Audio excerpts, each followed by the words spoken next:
court is now in session for the trial of Mr. Miles Edgeworth. The defense is ready, Your Honor. Very well, apparently the prosecution is also ready. Who's the judge here anyway? Mr. Von Karma, your opening statement. Very well, no opening statement, so... Objection! Not so fast, Judge.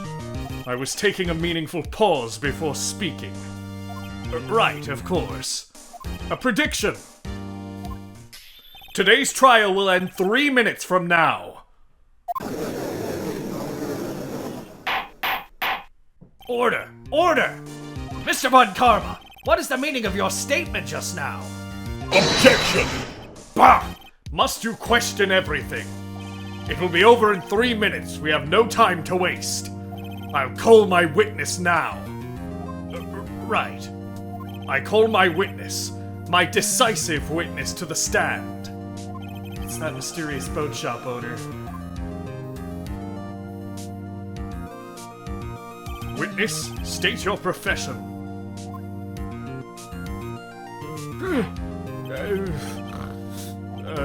I am the proprietor of the restaurant The Wet Noodle at Gourd Lake. And I also rent boats. The night of the incident, you were in the boat rental shop, correct?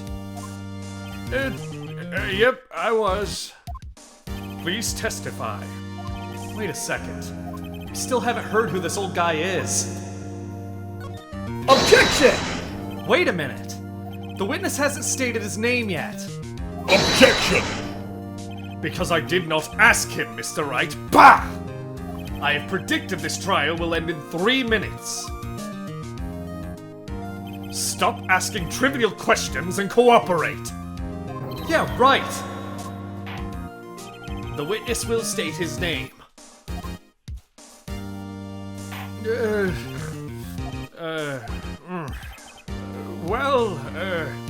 I'm not really sure. Yep. What do you mean? My, memory... Your Honor, with the lowercase h because you don't deserve the capital letter. The witness does not remember anything beyond the last several years. Ergo, he cannot recall his own name. He can't recall, you say? Yes, but the incident in question took place 3 days ago. He can testify. Very well. I'm sure that would fly in a real court of law. Let's hear his testimony then, shall we? Witness?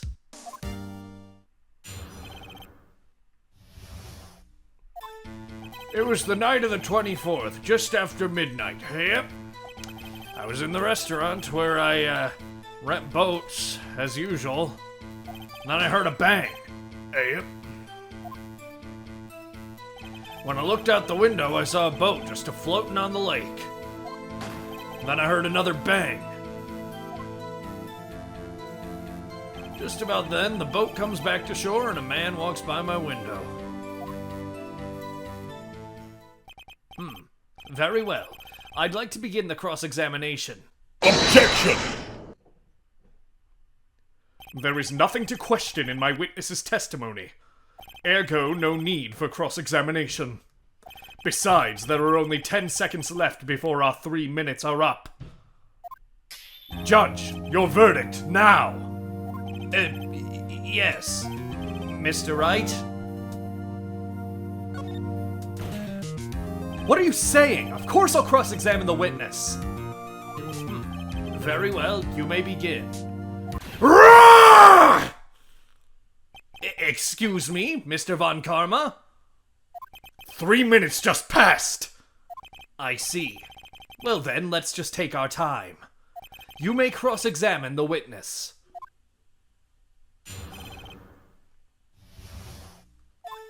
Alright, we want to press on the sixth statement. We heard all this yesterday, but the sixth statement is where he stopped giving us information, basically. Hold it!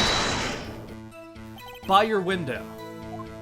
Yep, by my window. Right outside the window of my little shack. And could you see the man's face? Well, the fog was pretty darn thick, but he was right there in front of me. I saw him. This is a rather important detail. Please add it to your testimony. I have a bad feeling about this. That man was the defendant. He was saying, "I can't believe he's dead." Hold it! Are you sure? Uh-oh. Dad! Dead certain, Keith! He said, "I can't believe he's dead," as he was walking by, too!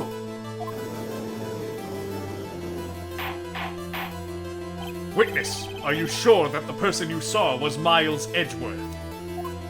It was him! That Edgeworth boy!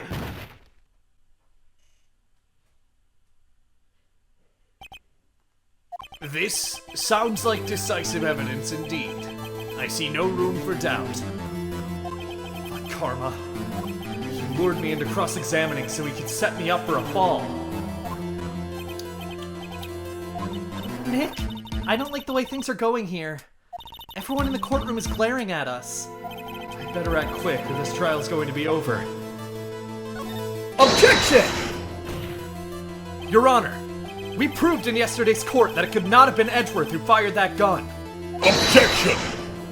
Mr. Wright, are you referring to the fingerprints from Edgeworth's right hand found on the gun and the photograph showing a man firing with his left hand? Exactly. That is easily explainable. He could have wiped his prints after he fired. You are ignoring the truth of the matter here. Everything in this witness's testimony is true.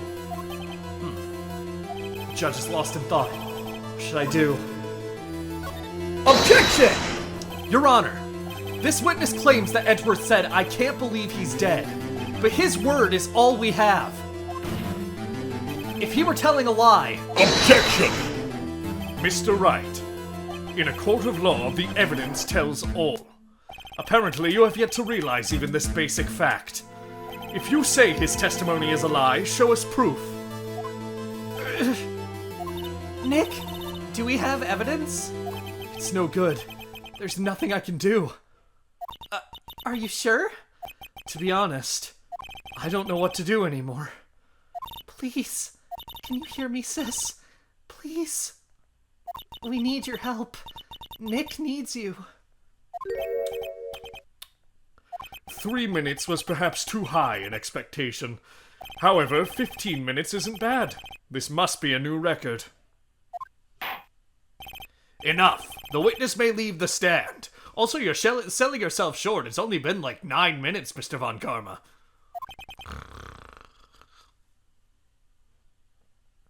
This court sees no reason to further prolong the trial. Nor is there any need for more time to decide the case against the defendant. This case is extremely clear. I see no room for misinterpretation of the facts. What? No! This court finds the defendant, Mr. Miles Edgeworth, guilty. The accused will surrender to the court immediately, to be held pending trial in a higher court within a month from today's date. That is all. The court is adjourned. Wait!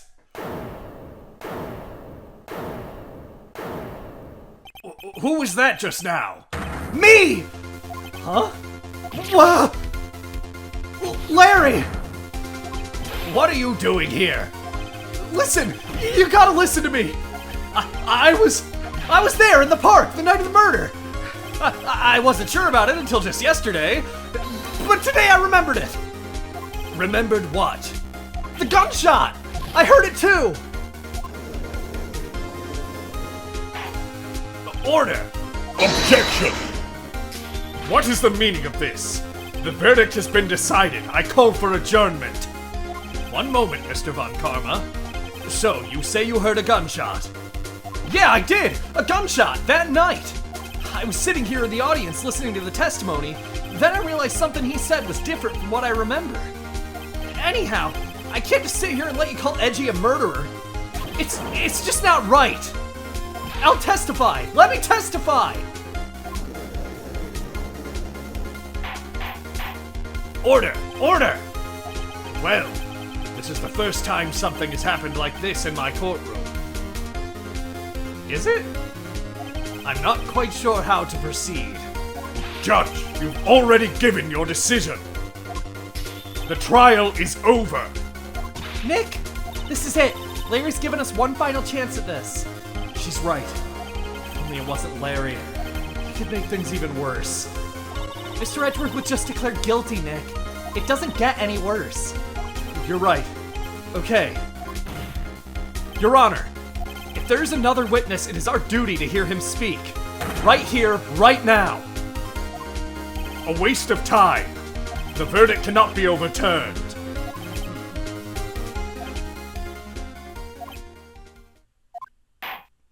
Allow me to speak my opinion. In all court proceedings, it is our duty to prevent an inaccurate verdict. In order to make sure no mistake has been made, every witness should be heard. What is this? I withdraw my previous verdict of guilty. Mr. Von Karma, I order you to call this new witness to testify. Now. What? The court will adjourn for a 5-minute recess. After that, we will hear this new witness. Court is adjourned.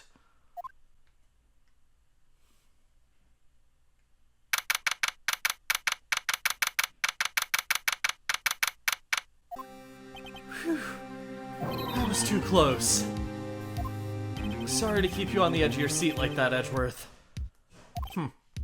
I've seen worse. Yeah, right, Edgeworth. You're sweating bullets. I just wonder what Larry plans to say in there. Larry was at the lake that night? Yes. He said he went looking for the steel samurai balloon that flew into the lake. Oh, right. And he found the balloon in the air tank that night? Yeah. Hey, Edgeworth. Uh-huh. You say something, right? Yeah, a lot of things. You seem out of it. What's wrong? It's nothing. Mr. Edgeworth, there's something I've been meaning to ask you. What's that? Why are your fingerprints on the murder weapon? Oh.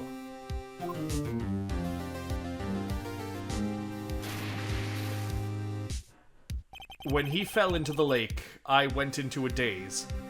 I couldn't understand what had happened. I couldn't think straight.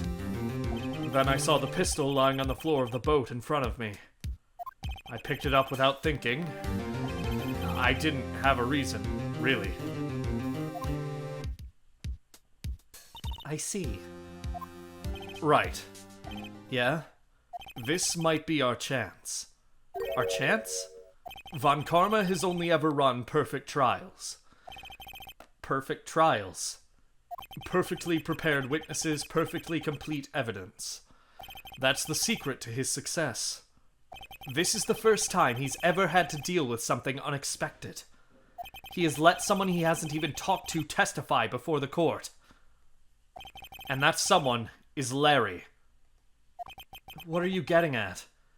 It's likely his testimony will be full of holes, Wright. That's right, Nick. No 10-minute trial this time. We'll milk this one for all it's worth. Hey, it was 15 minutes! 15! Actually, it was closer to 9, Mr. Wright. Oh, fuck you, Judge. Everything depends on Larry now.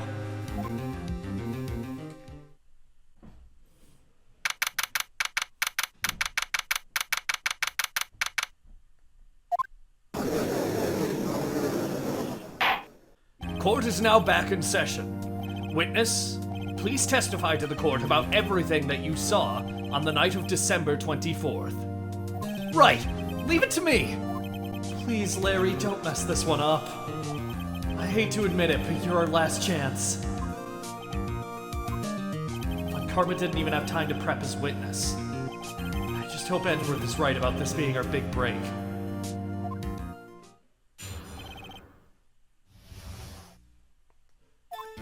That night, I was out in a boat on the lake.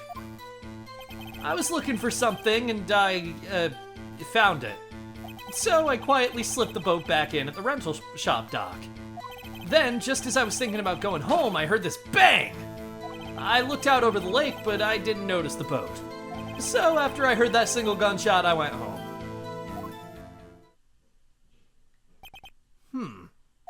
That was an unusually vague testimony, even for this court. In any matter, Mr. Wright, you may begin your cross-examination. Yes, Your Honor. What's wrong, Nick? It's Larry. I have no idea what he's going to say if I press him. I'm a little scared. Well, we've come this far. There's no way to go but forward, Nick.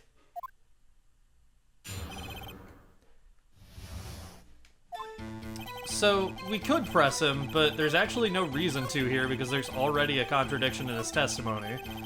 Once we get to the sixth statement, which is the next one, after he heard that single gunshot, he went home. According to Lotta's deposition, she heard 2 sounds like gunshots just after midnight on the 25th. Objection! Wait a sec, Larry. What? You only heard 1 bang, you're sure? That's what I said. But Miss Lotta Hart testified yesterday that she heard 2 bangs. And the old man just now said the same thing. They both heard 2 gunshots that night. Huh? Were you even listening? Were you paying attention at all to what they said? Yo, Nick, please! Huh? You know, something's been bothering me. I'm a witness, see? I'm like a customer here. So you gotta treat me nice and stuff, okay? Mr. Butts. What? You only heard 1 gunshot, are you sure? Well, to tell you the truth, I'm not sure. Eh? Not sure? How could you not be sure? Yeah, well, I might have missed the other gunshot. I was, listening to something else. Something else? My radio, dude! On my headphones. What?! Order! Order! And stop that booing! Mr. Butts, you were listening to a radio on earphones. Yeah, so what? That a crime? I listen to my radio. Everyone listens to the radio. What's the big deal? Mr. Von Karma, your opinion? Waste of time. I do not accept this witness nor his shoddy testimony. Well, Mr. Wright, should he continue the testimony? Unfortunately, yes, he should. Your Honor, please allow the witness to continue his testimony. Bah! Nothing is more pitiful than a lawyer who doesn't know when he's lost. Very well, Mr. Butts. Please give your testimony and be sure to include details like your radio. Right! Leave it to me! I wouldn't if there were any other way out of this, believe me.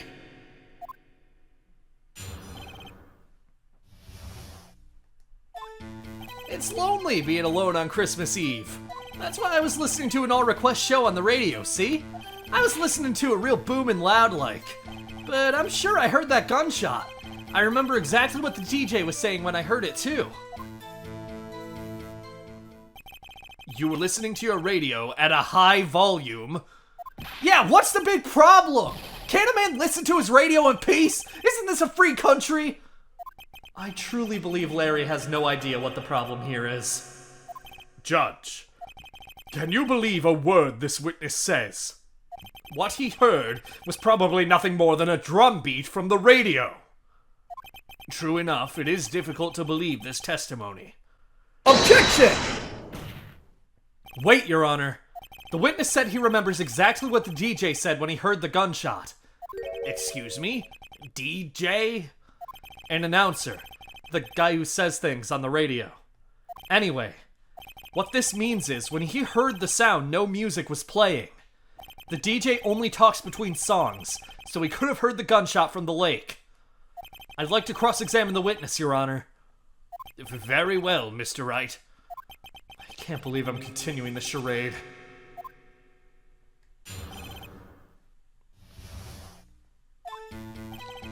I'm gonna press everything here because there's only one statement we need to press. Trying to save time because these trials are getting really loud. Not loud, long. Loud too, I guess, but that's because of me. Hold it! What did he say? Objection! Mr. Wright, please cease these pointless questions. What possible good could knowing what a radio DJ said do us? Indeed, Mr. Von Karma has a point. I'll allow the question only if you see some reason why we should care. We should care, Your Honor. Of course we should. Why? Well, how do you know if we don't ask, huh? Fine. Very well. Mr. Butts, please testify to the court. What was the radio announcer saying when you heard the gunshot? Just when she said, "Hey, it's almost Christmas," I heard the gunshot. If we take a look at the lake photo, it was taken at 12:25 before Christmas. Everybody get prepared to say the line along with me. Objection! Larry, are you absolutely sure that what you're saying is correct? Huh? What's with the face? You look scary, dude. Hey, if you're trying to scare me, you better know I don't scare that easy. Is something the matter, Mr. Wright? Your Honor, did you hear what the witness just said? The DJ said, "Hey, it's almost Christmas," when he heard the gunshot. Indeed. And? Almost Christmas means it wasn't Christmas. Do you realize what this means? When he heard the gunshot, it was still Christmas Eve. That would seem to be the case, yes. But he should have heard that gunshot after midnight. This photograph is irrefutable proof of this fact. Let's see what the time on the photo taken when the gun triggered Miss Hart's camera. 12:25:00:15. 15 minutes after midnight on Christmas Eve. This is a clear contradiction, Your Honor.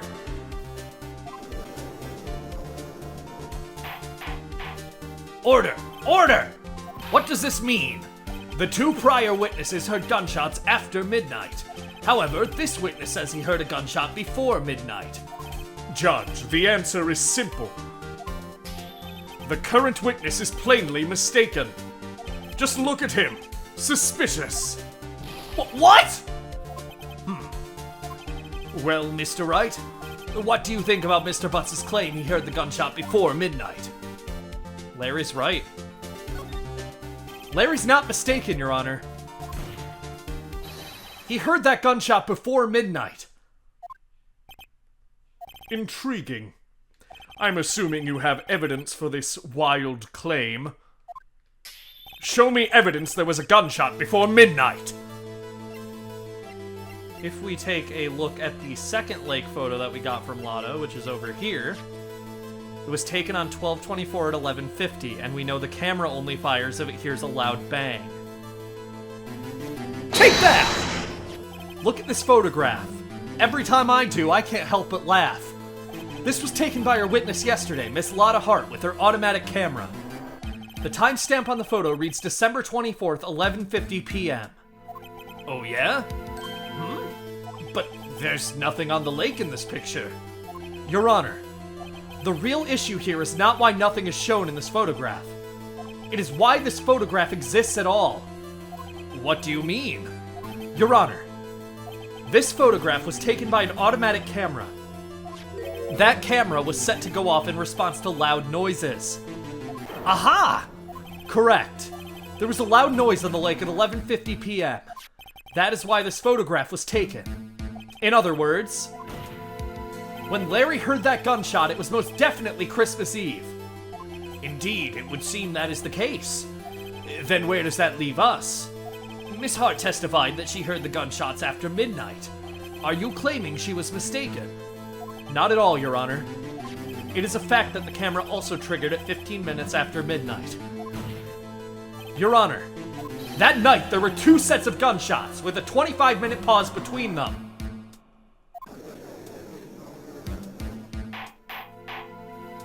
Why would this be? Objection! Don't be fooled, Judge. That camera was set to respond to loud noises. Yes? There is no proof that the loud noise at 11:50 was a gunshot. Why, the witness could have sneezed, triggering the camera. Hey, my nose was clear that night, man! Clear! Well, Mr. Wright, there's no turning back now. Can you prove that the loud noise at 11:50 was indeed a gunshot? Please show the court evidence if you have any. Taking a look at the pistol, it was fired 3 times, and we only have 2 of those shots accounted for with Lada and the old man's testimony. You can also present the pistol first and then the lake photo. Either way, you have to present both of them. Take that! This is my evidence. The murder weapon? Please stop pointing it at yourself. Something about this pistol was bothering me, Your Honor. Both of the witnesses who testified yesterday heard 2 gunshots. However, the murder weapon was fired 3 times. When, then, was the last shot fired? Only now have I realized the truth. That 3rd shot was the shot Larry heard just before midnight. Order! Order! That would make sense of the evidence we've seen so far. However, this leaves me wondering exactly what did happen that night on the lake. Exactly. If this is true, there were 2 sets of gunshots separated by 25 minutes. One at 11:50, another at 15 minutes after midnight. Why, I ask you, why? Uh-oh, I better think of something quick. Wait a second. Gunshots separated by 25 minutes? Ah! What's wrong, Nick? I have it! I have it! Huh? Remember the case with the Steel Samurai? Huh? Yeah, of course I remember. The murderer in this case had the same idea as the murderer in that case. What do you mean? I mean, she wasn't really a murderer, it was in self-defense. Maya. Yes? If we don't figure this out now, we'll never overturn Edgeworth's guilty verdict. I mean, it was already overturned, but whatever.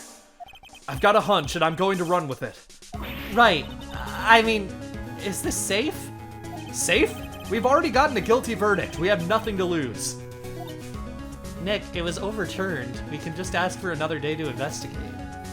You just watch and let me know if I say anything that sounds fishy, okay? Right, Nick. Your Honor. Yes, Mr. Wright? The testimony just now has cleared up this entire case. What do you mean, Mr. Wright?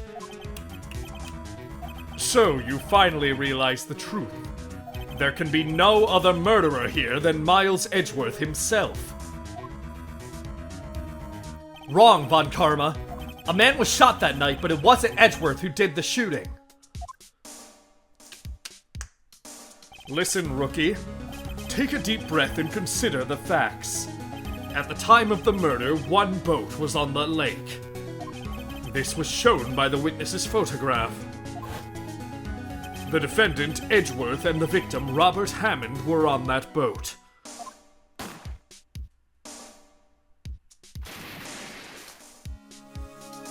There was a gunshot fired on that boat, and Robert Hammond fell into the lake. The distance of the shooting was 1 meter. It couldn't have been suicide. Well, the guilty party has to be the other man on that boat. I admit it is hard to imagine any other possibility. Yes, but this assumes that the victim was shot at 15 minutes after midnight. What do you mean by that, Mr. Wright? We have photographic evidence of the time of the shooting. The timestamp on the photo says 0015. But Larry heard a gunshot 25 minutes before that. Robert Hammond was killed then, 25 minutes before the shot on the lake. It's the only way that Edgeworth could be innocent. Mr. Wright, are you quite mad? Explain who this is sitting on the boat. It's Edgeworth and the murderer. Of course, it was Edgeworth and the murderer. After the murderer killed Robert Hammond at 11:50, He assumed the guise of Mr. Hammond and met Edgeworth.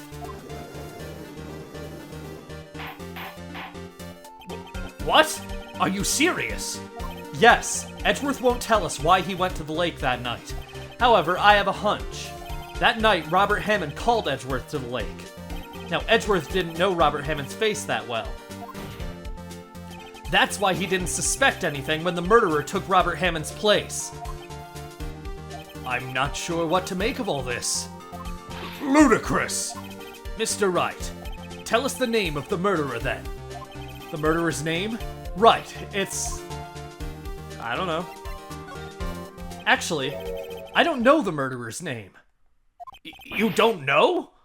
Bah! Again, you waste my time! I don't know because he never told us. The murderer's the caretaker of the boat shop, that old man. At 11:50, he was the one who killed Robert Hammond. The caretaker of the boat shop? Where did he do this? There weren't any boats on the lake then. Why would he have to go all the way out on the lake just to shoot someone? May I suggest that the real scene of this crime was not in a boat? What? Well then, where did the murder take place? Show the judge where the murder really took place. It's pretty obvious. Take that! Here, of course, the boat shop where he lives. That way he can meet with the victim without anyone seeing. Objection! Do you have proof that the boat shop was the scene of the crime? Recall Larry's testimony, if you will.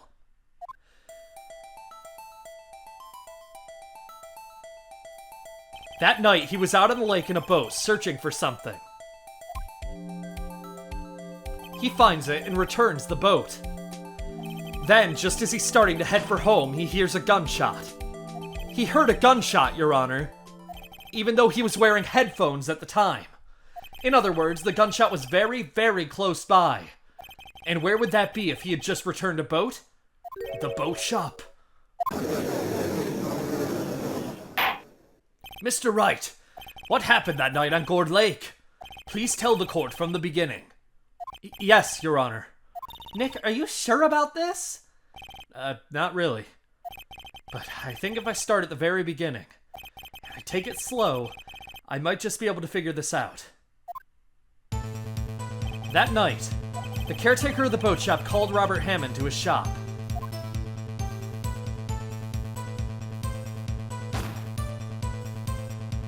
This was around 11:50. That was when the gunshot that Larry heard was fired. After that, the caretaker put on Robert Hammond's coat. He became Robert Hammond. Then he got in the boat with Edgeworth and went out into the middle of the lake. Then who fired the pistol on the boat, Mr. Wright? Of course it was the murderer who shot the pistol. He shot twice, both missed Edgeworth on purpose. Wait a minute. Yes? Why would he shoot twice if he didn't mean to hit anyone? Details! Know this, Mr. Wright. The moment you run out of explanations is the moment you lose. Tell us why the murderer had to fire twice. I believe he shot twice to create a witness, Your Honor. Create a witness? The murderer lifts his pistol and fires one shot. That ensures that anyone who heard the shot would look at the lake. Indeed, Miss Hart did exactly that after hearing the first gunshot. Next, the murderer waits a bit and he fires again. Then,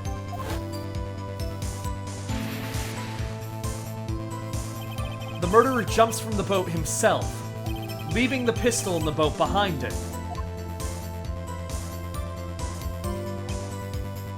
I see. To someone looking from the edge of the lake, it would appear that one of the men on the boat had shot the other.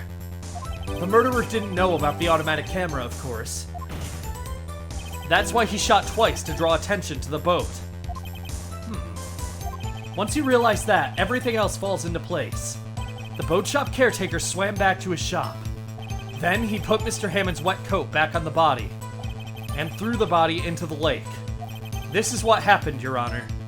These are the events that transpired that night on Gourd Lake.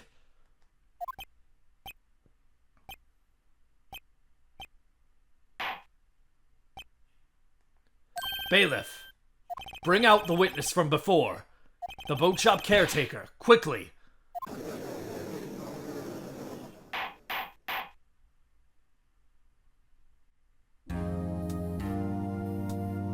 Very well.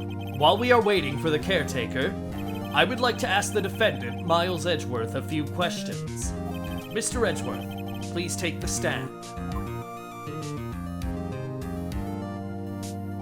Mr. Edgeworth, you heard what the defense has said? Yes. Well, why did you go to the lake that night? What Wright has said was mostly correct. Astonishingly so, actually. Yes.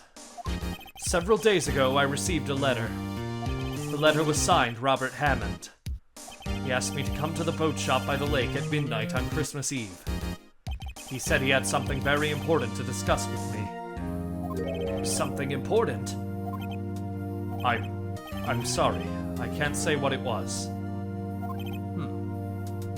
Your Honor, sir! Bailiff, we are conducting a trial here. I ask that you remain quiet. The witness has disappeared. He isn't at the boat shop either. What? What should I do? Find him, quickly! We cannot allow him to get away!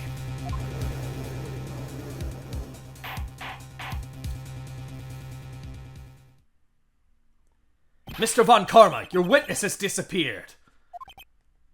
A search warrant has already been issued. It goes without saying that I cannot declare a verdict under these circumstances. I will extend the trial until tomorrow, the final day allowed. I request that the police department utilize all its forces to find that witness. Am I understood? One more thing. Just who is that boat shop caretaker? I think his identity has become very important to this trial. I want him, and I want to know who he is. Very well. Court is adjourned.